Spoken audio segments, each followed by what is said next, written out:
To Andhraprabha. నేను మీ హేమ. ప్రాణ ప్రతిష్టకు ముందు అయోధ్య రామాలయ గర్భగుడిలోకి చేరిన రామ్ లల్లా విగ్రహం తొలి ఫోటో రిలీజ్ అయింది. కళ్లకు గంతల్లో ఉన్న ఫోటో బయటకు వచ్చింది. నల్లటి పద్మపీఠంపై బాలరాముడు దర్శనమిచ్చాడు. ఈ రామ్ లల్లా విగ్రహాన్ని కర్ణాటకకు చెందిన అరుణ్ యోగిరాజ్ అనే శిల్పి రూపొందించారు. అయోధ్యలో రాముడు ఎలా ఉంటాడు? బాలరాముడి ముఖర్విందం ఎలా ఉంటుంది? ఈ ప్రశ్నలకు ఈ ఫోటోనే సాక్ష్యం. అయోధ్య గర్భగుడిలో ప్రాణ ప్రతిష్ఠ జరగబోతున్న ఆ రాముడి విగ్రహాన్ని కల్లారా చూసి భక్తి పరవశంతో పులకరించిపోతున్నారు. నిజ రూప దర్శనం ఇదే. బాలరాముడి ముఖారవిందం అయితే అద్భుతం.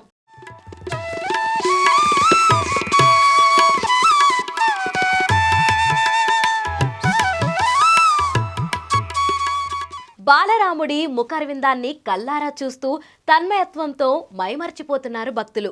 నిండైన ముఖం, అమాయకంగా చిరునవ్వులతో చిద్విలాసంగా ఎంతో ప్రశాంతంగా ఉంది రాముడి ముఖం.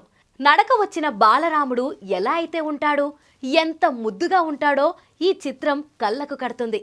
పెద్ద కళ్ళు, కోల ముక్కు, చిన్నగా ఉన్న నోరు, నవ్వుతూ ఉన్నప్పుడు బయటకు వచ్చే బుగ్గలు నిజంగా బాలరాముణ్ణి స్వయంగా చూడాలనే ఆతృత భక్తుల్లో పెంచుతుంది రాముడి రూపం.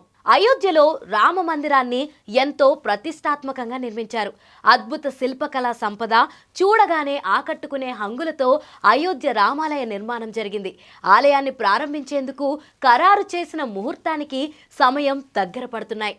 దీంతో ఏర్పాట్లు ముమ్మరంగా సాగుతున్నాయి.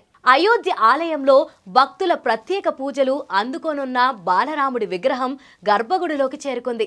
ఆ భవ్యరాముడికి చెందిన ఫోటోలు ఇప్పుడు నెట్టింట్లో వైరల్గా మారాయి.